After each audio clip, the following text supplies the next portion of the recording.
In this video, I will show you how to add a signature in Outlook. First, open Outlook on your PC. Click on the New Mail option located at the upper left side of your screen. Next, click on the designated option on the right side of your screen to open the email in a new window. Within this window, you will see several options. Locate and click on the Signature option. If you have any previously added signatures, they will appear here. Otherwise, click on the Signatures option to proceed. Then, click on New Signature.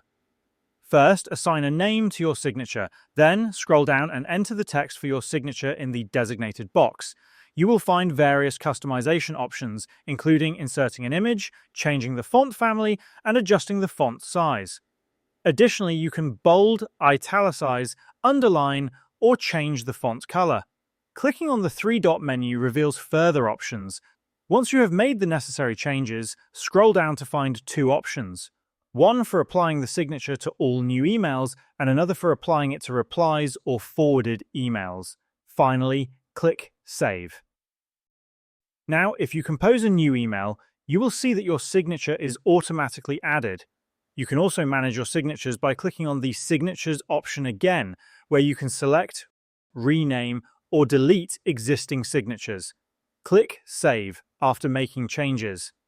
This is how you can add a signature in Outlook.